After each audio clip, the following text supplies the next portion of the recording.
Hello students, last class में हमने class 12th का 4th चैप्टर स्टार्ट किया था, विचारक, विश्वास और इमारतें। उसमें हमने बौद्ध धर्म के बारे में पढ़ा था कि बौद्ध धर्म का प्रचार प्रसार किस तरीके से हो रहा था, उसमें कौन कौन सी शिक्षाएं अपनाई गई थी। इसके अलावा हम स्तूपों के बारे में पढ़ने वाले हैं।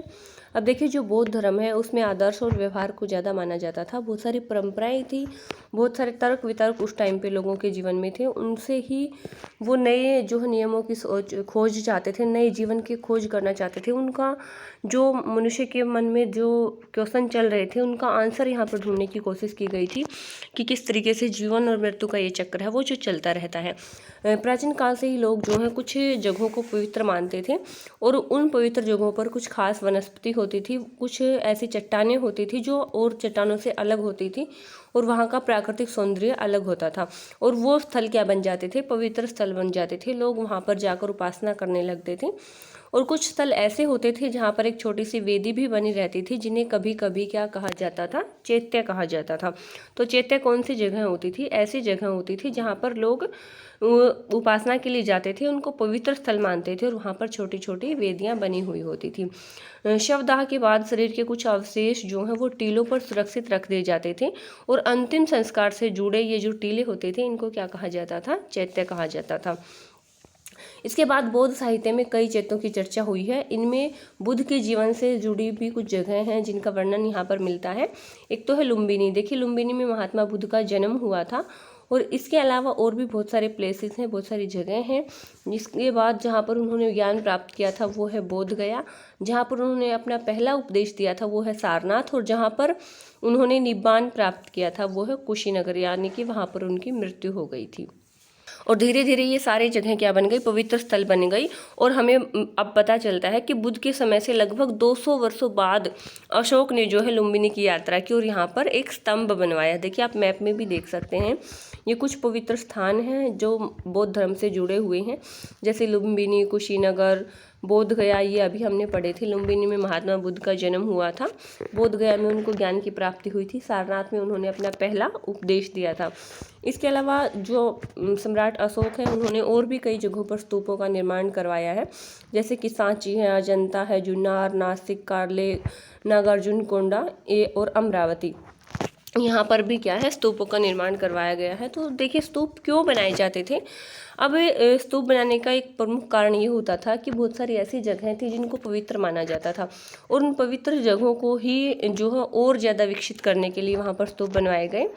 इन जगहों पर बुद्ध से जुड़े कुछ अवशेष या फिर उनकी अस्थियां या फिर उनके द्वारा जो सामान प्रयोग किया जाता था, उनके कुछ अवशेष मिले हैं और इन्हीं वजह से यहाँ पर स्तूप बनाए गए। जो टीले वहाँ पर बनाए गए थे उन्हीं को स्तूप कहा जाता था। स्तूप बनाने की जो परंपरा है वो बुद्ध से पहले की भी रही होगी, ऐसा हो सकता है, लेकिन वह बौद्ध धर्म से जुड़ गई क्योंकि ऐसे अवशेष मिलते हैं जिन्हें पवित्र समझा जाता था। ऐसी जगह मिलती हैं और उन्हीं जगहों को वहाँ पर स्तूप बनवा दिए जाते हैं। अशोकावदान नामक एक बौद्ध ग्रंथ है।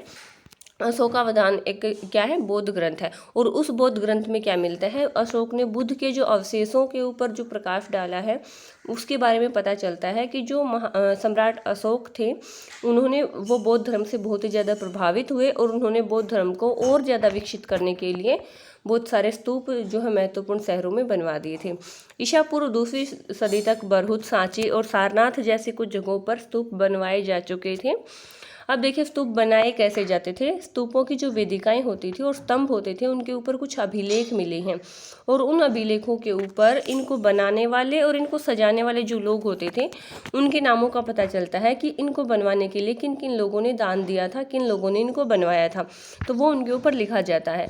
अब जो दान देने वाले राजा थे, उनमें से कुछ राजा सातवाहन वंश के राजा थे।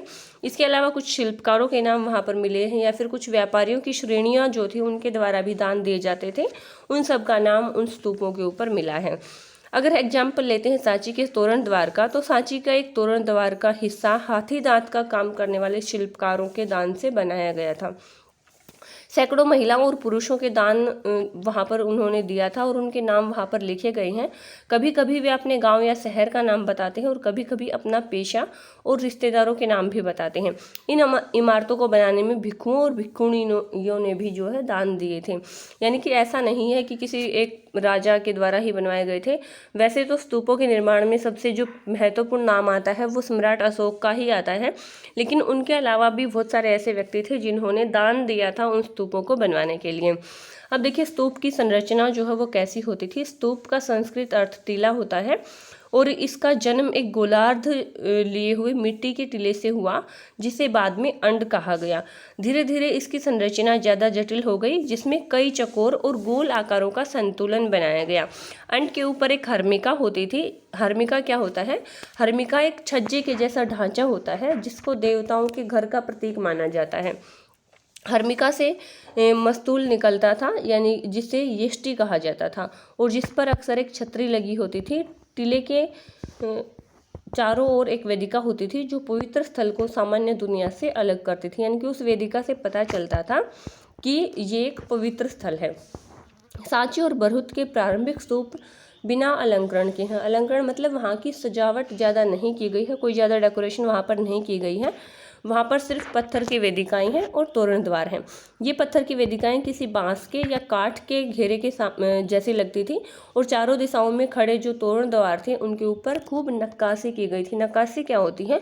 उनके ऊपर खुदाई करके कोई ना कोई जो है फूल पत्ती या फिर किसी पशु का चित्र, इस तरीके से डेकोरेशन उनके ऊपर की गई थी। उपासक पूर्वी तोरण द्वार से प्रवेश करके टीले की दाईं तरफ रखते हुए दक्षिणावर्त परिक्रमा करते थे। मानो वे आकाश में सूर्य के पथ का अनुकरण कर रहे हैं, यानी कि जो वहाँ पर टीला बना हुआ था, जो स्तूप वहाँ पर बना था, उसकी परिक्रमा की जाती थी और बाद में स्तूप के टीले के ऊपर भी अलंकरण और नक्काशी की जाने लगी। अमरावती और पेशावर, पेशावर अब पाकिस्तान में है। वहाँ पर शाहजी की डेयरी में स्तूपों के ताक और मूर्तियाँ उत्कीर्ण करने की कला के काफ़ी एग्जाम्पल मिले हैं। अब ये आप फोटो में भी देख सकते हैं। सांची के महास्तूप की योजना है, उस जो इमारत बनी हुई है वो किस तरीके से है। बीच में बिल्डिंग बनी हुई है और उसके चारों तरफ 4 जो है तोरण द्वार हैं और उन्हीं तोरण द्वारों के जो है प्रवेश द्वार भी कहा जाता है। इसके बाद है स्तूपों की खोज, अमरावती और सांची की नीति। देखिए जो स्तूप हैं उनका अपना एक इतिहास है। इतिहास हमें बताता है कि स्तूप किस तरीके से बने और किसने इनको बनाने के लिए दान दिया। 1796 में एक स्थानीय राजा जो कि एक मंदिर बनाना चाहते थे, अचानक अमरावती के स्तूप के अवशेष मिले वहाँ पर। उन्होंने इसके पत्थरों के इस्तेमाल करने का निश्चय किया। उनको लगता था कि इस छोटी सी पहाड़ी में संभवतः कोई खजाना छुपा हो। कुछ वर्षों के बाद कोलिन मैकेंजी नाम के एक अंग्रेज अधिकारी भी वहाँ से गए और उन्होंने भी वहाँ पर देखा कि बहुत सारी मूर्तियाँ वहाँ पर मिली हुई हैं और इसका चित्रांकन किया, लेकिन उनकी जो रिपोर्ट थी वो कभी भी कहीं भी छपी नहीं थी। इसके अलावा 1854 में गंटूर आंध्र प्रदेश में एक जगह है, गंटूर के कमिश्नर ने अमरावती की यात्रा की। उन्होंने कई मूर्तियाँ और उत्कीर्ण पत्थर जमा किए और वे उनको कहाँ ले गए? मद्रास ले गए। देखिए बहुत सारे ऐसे व्यक्ति थे जो वहाँ पर गए और वहाँ का कोई ना कोई अंश अपने साथ ले गए।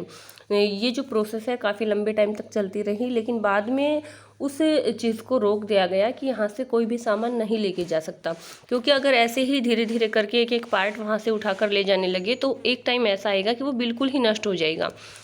इसके बाद देखिए जो अमरावती की यात्रा अलग अलग लोगों ने की थी, उनमें से एक कौन थे? गंटूर के कमिश्नर थे। वो क्या किया उन्होंने जो मूर्तियाँ और उत्कीर्ण पत्थर वहाँ पर थे उनको इकट्ठा किया और उनको मद्रास ले गए। इन्हें उनके नाम पर एलियट संगमरमर के नाम से जाना जाता है। उन्होंने पश्चिमी तोरण द्वार को भी खोज निकाला और इस निष्कर्ष पर पहुँचे कि अमरावती का स्तूप बौद्धों का सबसे विशाल और शानदार स्तूप था। इसके बाद 1850 के दशक में अमरावती के उत्कीर्ण पत्थर अलग अलग जगहों पर लाए जा रहे थे। कुछ पत्थर कलकत्ता में एशियाटिक सोसाइटी ऑफ बंगाल पहुँचे तो कुछ मद्रास में इंडिया ऑफिस, कुछ पत्थर लंदन तक पहुँच गए। कई अंग्रेज अधिकारियों के बागों में अमरावती की मूर्तियाँ पाना कोई असामान्य बात नहीं थी। मतलब कि बहुत सारे ऐसे ब्रिटिश ऑफिसर थे जो अमरावती के इस स्तूप के कोई ना कोई पार्ट अपने साथ लेकर चले गए। कई अंग्रेज अधिकारी जो हैं वो ये कहकर मूर्तियाँ वहाँ से उठा ले जाते थे कि उससे पहले जो अधिकारी यहाँ पर आए थे वो भी लेकर गए थे, तो इसलिए हम भी यहाँ से मूर्तियाँ लेकर जाएंगे।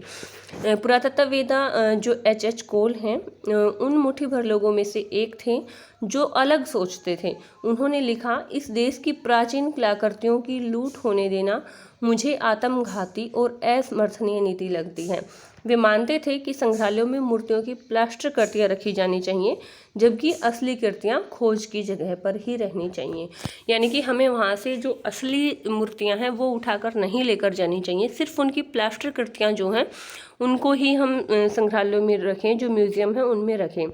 और इसी सोच की वजह से जो सांची का स्तूप अब बचा है वो यहाँ पर मौजूद है, क्योंकि अगर अमरावती के स्तूप की तरह एक एक पार्ट को वहाँ से उठाकर लेके जाते तो वो भी आज नष्ट हो गया होता। जो कोल अधिकारी थे उनको अमरावती कि इस मतलब ये अमरावती के बारे में जो सोचते थे उसके ऊपर सभी ब्रिटिश ऑफिसर सहमत नहीं थे, लेकिन बहुत सारे ऐसे अवशेष भी हैं जिनका संरक्षण किया गया, जिनको अब तक सेफ रखा गया। सांची क्यों बच गया जबकि अमरावती नष्ट हो गया? मैं पहले ही अभी बता चुकी हूँ कि अमरावती की खोज जो है वो थोड़ी पहले हो गई थी और तब तक किसी भी विद्वान का जो है ये नहीं पता था कि इन चीज़ों का कितना ज़्यादा महत्व है। तब तक विद्वानों के दिमाग में ये चीज़ डेवलप नहीं हो पाई थी कि हमें उनकी प्लास्टर कृतियाँ जो हैं वो म्यूजियम में रखनी चाहिए, ना कि ओरिजिनल। इसके बाद जो है 1818 में जब सांची की खोज हुई तो इसके 3 तोरण द्वार जो हैं खड़े थे, चौथा वहीं पर गिरा हुआ था और टीला भी जो है अच्छी हालत में था।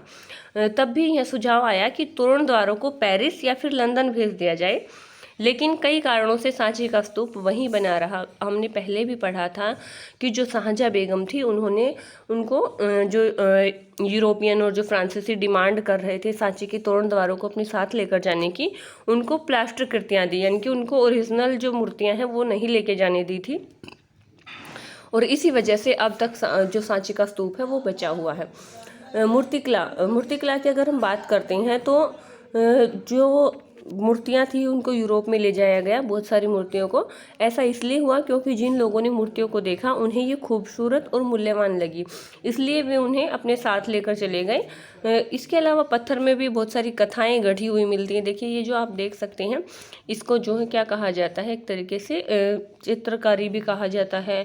कला ये उस टाइम की है, इन्होंने यहाँ पर कुछ ना कुछ प्रिंट कर रखा है जिससे वहाँ के टाइम पीरियड की जानकारी मिलती है कि किस चीज़ को ज़्यादा महत्व दिया जाता था। पहली बार देखने पर तो ये मूर्तिकला अंश में फूस की झोपड़ी और पेड़ों वाले ग्रामीण दृश्य का चित्र दिखता है, परंतु वे कला इतिहासकार जिन्होंने सांची की इस मूर्तिकला का गहराई से अध्ययन किया है, इसे वेशांतर जातक से लिया गया एक दृश्य मानते हैं। वेशांतर जातक क्या है? एक कहानियों का संग्रह है और वहाँ से लिया गया है इन सब चित्रों को। और यह कहानी एक ऐसे दानी राजकुमार के बारे में है जिसने अपना सब कुछ एक ब्राह्मण को सौंप दिया और स्वयं अपनी पत्नी और बच्चों के साथ कहाँ पर चले गए थे? एक जंगल में रहने लगे थे। अब बात करते हैं बौद्ध धर्म की उपासना के प्रतीक की, कि कौन कौन से ऐसे प्रतीक हैं जिनको उपासना का प्रतीक माना जाता है। देखिए, बौद्ध मूर्तिकला को समझने के लिए कला इतिहासकारों को बुद्ध के चरित्र लेखन के बारे में बहुत सारी समझ बनानी पड़ी।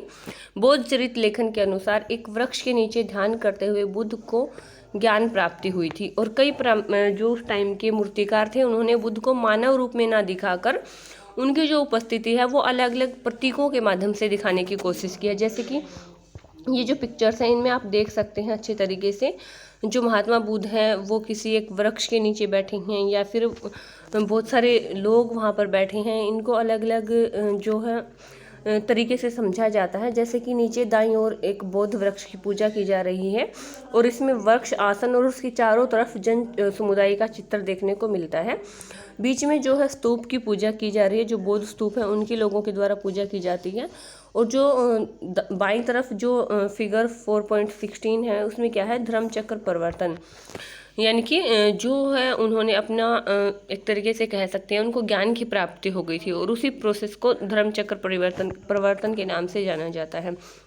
अब देखिए इनका साक्ष्य, ये जो साक्ष्य मिले हैं इनका क्या मतलब है? पेड़ का मतलब ये है कि केवल एक पेड़ ही नहीं था, इसके अलावा जो है वह बुद्ध के जीवन की एक घटना है, एक घटना का प्रतीक है। और ऐसे प्रतीकों को समझने के लिए हमें कलाकृतियों के निर्माताओं की परंपराओं के बारे में पता होना चाहिए कि वो किस चीज़ को बना रहे हैं, तो किस चीज़ को रिप्रेजेंट करना चाहते हैं। इसके बाद बात आती है लोक परंपराओं की। सांची में उत्कीर्णित बहुत सी अन्य मूर्तियां शायद बौद्ध मत से सीधी जुड़ी नहीं थी। इनमें से जो मूर्तियां मिली हैं, कुछ मूर्तियां जो है सुंदर स्त्रियों की भी थी, जो कि तोरण दीवार के किनारे एक पेड़ पर को पकड़कर झूलती हुई दिखती हैं। शुरू में विद्वान इस मूर्ति के महत्व के बारे में थोड़े से असमंजस में थे, नहीं समझ पाए थे कि इस मूर्ति का क्या महत्व है।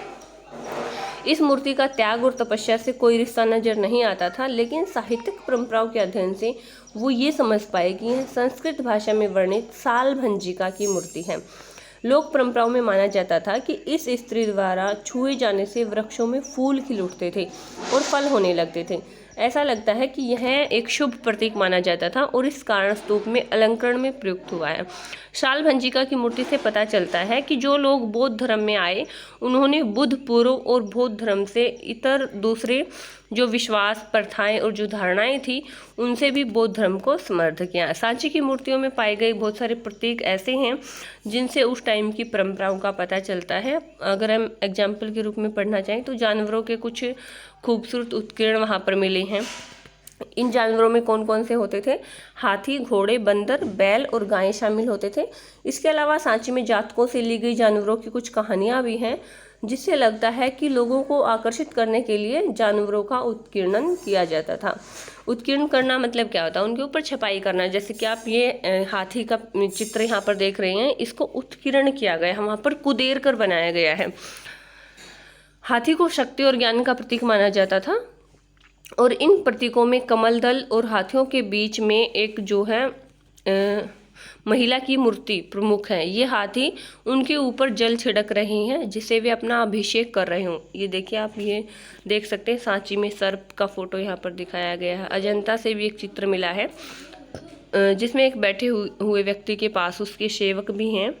और ये जो है गजलक्ष्मी का इस तरीके के जो प्रतीक हैं, इनको पवित्र प्रतीक माना जाता है और इन सब के लिए जो है अलग अलग वर्णन किया जाता है कि ये जो फोटो है, ये जो चित्र है, किस चीज़ को रिप्रेजेंट कर रहे हैं। इसके अलावा जो हमने अभी बात की थी, एक हाथी का फोटो है और उसके तरफ उसके आसपास कुछ एक महिला भी है और वो हाथी उस महिला के ऊपर जल छिड़क रही हैं, तो उससे क्या लगता है कि वो उसका अभिषेक कर रही हैं। यहाँ पर कुछ इतिहासकार उन्हें बुद्ध की माँ माया से जोड़ते हैं, तो वो मानते हैं कि ये महात्मा बुद्ध की माँ है। इसके अलावा कुछ इतिहासकार उनको प्रिय देवी मानते हैं, जो लोकप्रिय देवी गजलक्ष्मी के नाम से जानी जाती थी। गजलक्ष्मी सौभाग्य लाने वाली देवी थी, जिन्हें प्राय हाथियों के साथ जोड़ा जाता था। ये भी संभव है कि इन उत्कीर्णित मूर्तियों को देखने वाले उपासक इसे माया और गजलक्ष्मी दोनों से जोड़ते थे। देखिए, मैं कई बार बता चुकी हूँ कि इतिहास में हमें जो साक्ष्य मिलते हैं, हम उन्हीं से अनुमान लगाते हैं। ठीक है, ऐसा नहीं है कि सारी की सारी चीज़ें हमने अपनी आंखों से देखी हैं और हम उनका उसी के बेस पे वर्णन कर सकते हैं, ऐसा नहीं है। जो पुरातत्वविद हैं, पुरानी चीज़ों के जो अवशेष मिलते हैं, उन्हीं से अनुमान लगाते हैं कि ऐसा हुआ होगा। इसके अलावा कई स्तंभों के ऊपर जो सर्प हैं, उनके चित्र भी दिखाए गए हैं। इसके अलावा वहाँ पर और भी जैसे वृक्ष और सर्प पूजा का केंद्र भी उसको माना जाता है। जो इतिहासकार जेम्स फर्गुसन हैं, उन्होंने सांची को वृक्ष और सर्प पूजा का केंद्र माना था। वे बौद्ध साहित्य से अनभिज्ञ थे। जब तक ज़्यादातर बौद्ध ग्रंथों का अनुवाद नहीं था, यानी कि वो बौद्ध धर्म को नहीं मानते थे, उन्हें नहीं पता था बौद्ध धर्म के बारे में। इसके अलावा नई धार्मिक परंपराएं, महायान बौद्ध मत का विकास। देखिए, जो बौद्ध धर्म है वो बाद में 2 शाखाओं में बट गया था, महायान और हीनयान। इसके बारे में हम आगे पढ़ेंगे। ईसा की प्रथम सदी के बाद बौद्ध अवधारणाओं और व्यवहार में जो है काफ़ी बदलाव आए। प्रारंभिक बौद्ध मत में निब्बान के लिए व्यक्तिगत प्रयास को विशेष महत्व दिया गया था। बुद्ध को भी एक मनुष्य समझा जाता था, जिन्होंने व्यक्तिगत प्रयास से प्रबोधन और निब्बान प्राप्त किया था। लेकिन धीरे धीरे एक मुक्तिदाता की कल्पना उभरने लगी थी। ये विश्वास किया जाने लगा था कि जो महात्मा बुद्ध हैं, वही लोगों को मुक्ति दिलवा सकते हैं, वही मोक्ष दिलवा सकते हैं और इसके साथ साथ जो बोधिस्ट हैं उनकी अवधारणा भी उभरने लगी थी। बोधिस्तों को परम करुणामय जीव माना गया है, जो अपने सत्कार्यों से पुण्य कमाते थे, लेकिन वे इस पुण्य का प्रयोग किस लिए करते थे?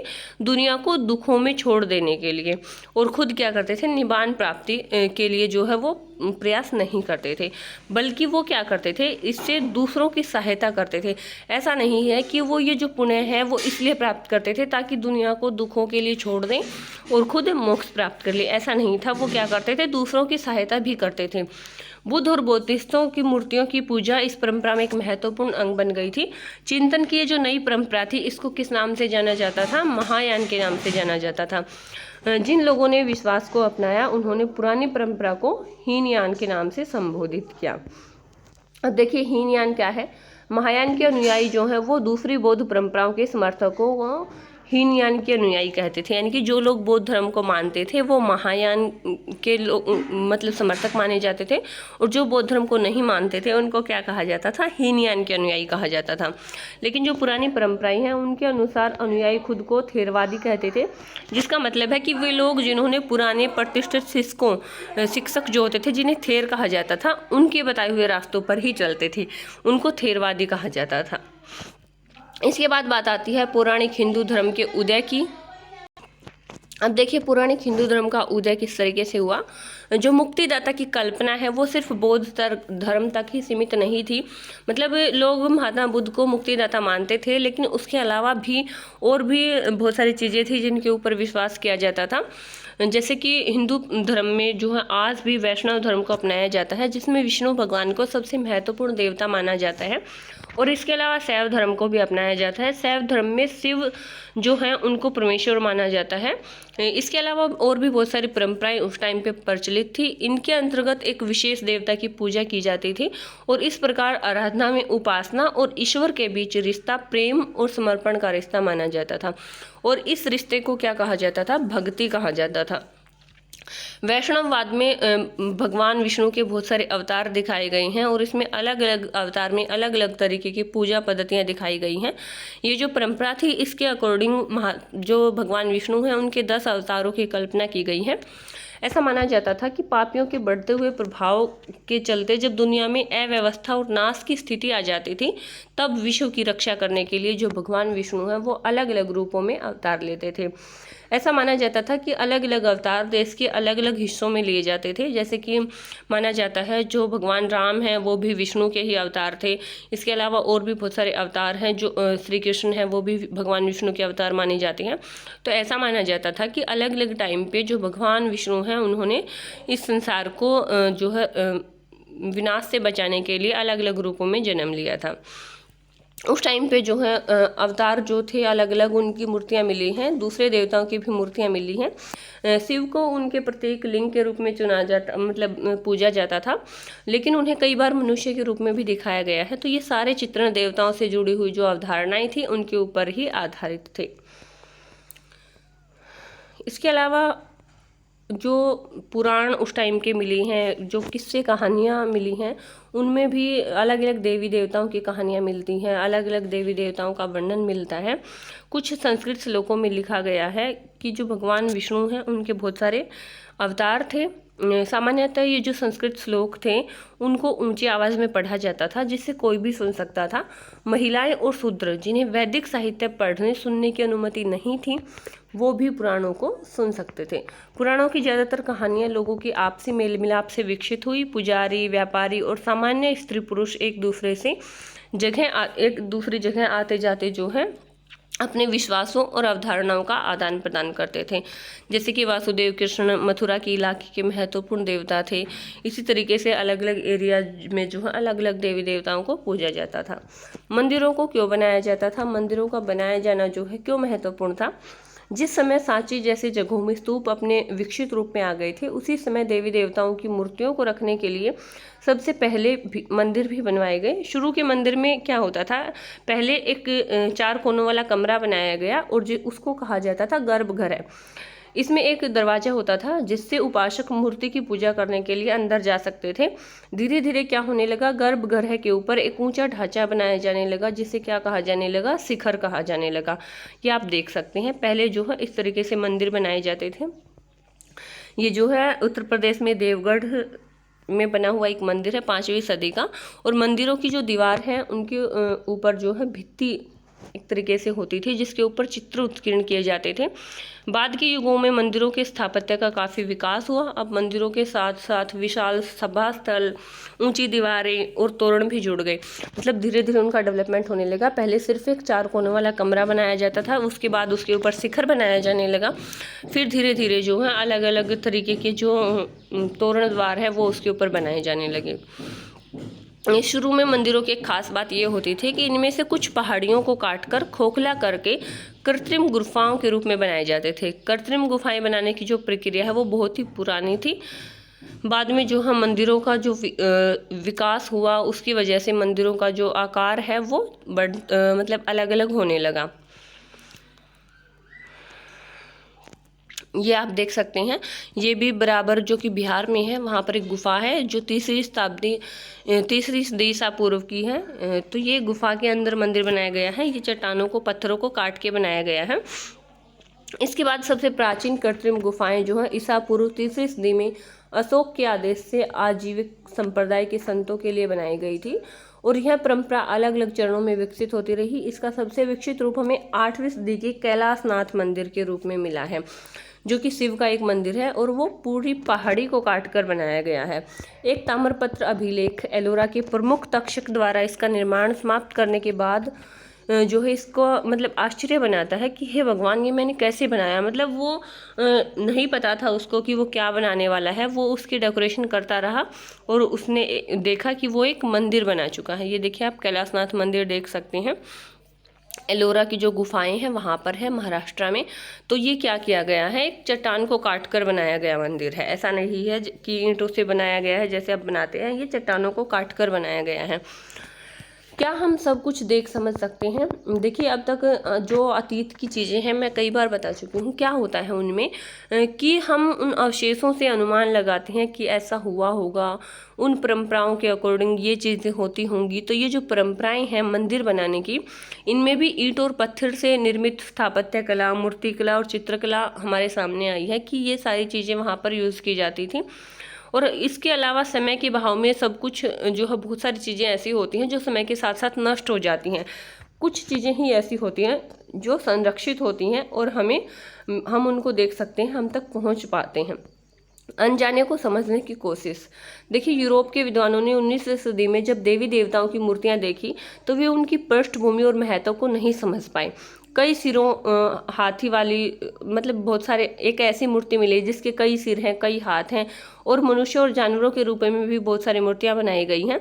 तो ये देखने में बहुत सी अजीब सी लगती थी। कई बार लोग हैं जो हैं इनसे घृणा भी करने लगते थे। शुरू में जो विद्वान हैं उन्होंने जो अजीबोगरीब मूर्तियां बनी होती थी, मतलब नहीं समझ पाते थे किसी इंसान की है, किसी जानवर की है, किस तरीके की जो है ये चित्रकारी की गई है। तो उनके बारे में भी बाद में जो है खोज की गई।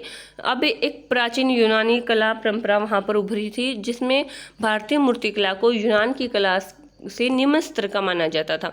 बुद्ध और बौद्धिस्ट की जो मूर्तियां हैं उनकी खोज से काफ़ी उत्साहित हुए थे लोग। जो उस टाइम के विद्वान हैं उनमें भी उत्साह आया था।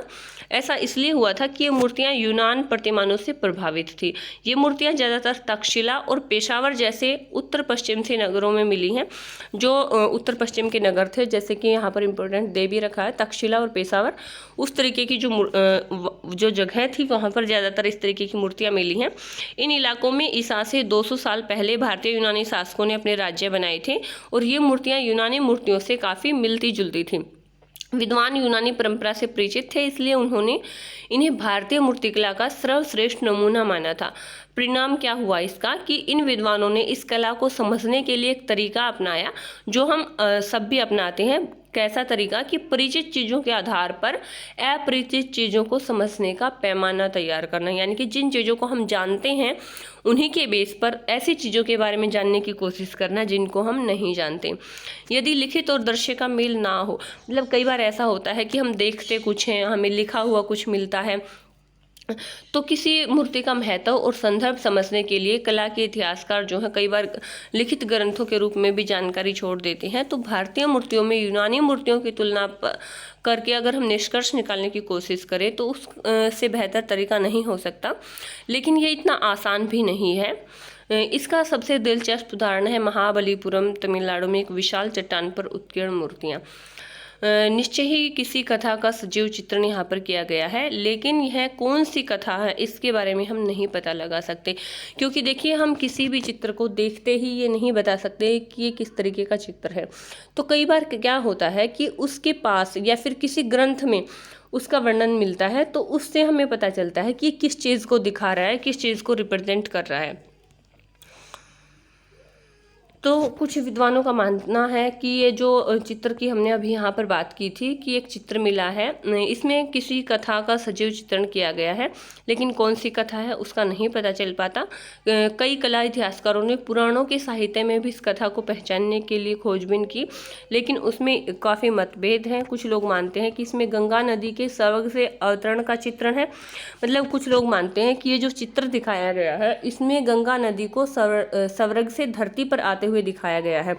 लेकिन बहुत सारे लोग ऐसे मानते हैं कि चट्टान की सतह के मध्य जो प्राकृतिक दरार है शायद नदी को दिखा रही है। शायद मतलब कुछ लोग मानते हैं कि गंगा नदी है, कुछ लोग मानते हैं कि शायद ही नदी हो सकता है कोई और चीज़ हो सकता है ये कोई नदी हो। यह कथा महाकाव्यों और पुराणों में वर्णित है। दूसरे विद्वान मानते हैं कि यहाँ पर दिव्यास्त्र प्राप्त करने के लिए महाभारत में दी गई अर्जुन की तपस्या को दिखाया गया है। वे मूर्तियों के बीच में एक साधु को केंद्र में रखे जाने की बात को ज़्यादा महत्व देते हैं।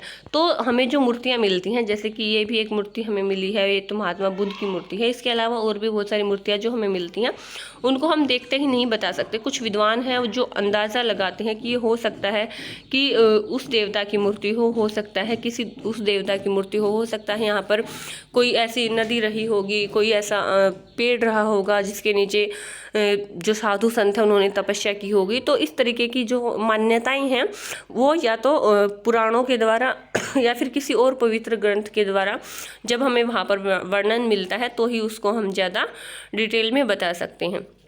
तो इस तरीके से जो महात्मा बुद्ध हैं उनके बारे में, उनके जीवन से जुड़े हुए कुछ साक्ष्यों के बारे में हमने यहाँ पर पढ़ा। हमारा जो चैप्टर है वो यहाँ पर फिनिश होता है। Thank you, have a good day.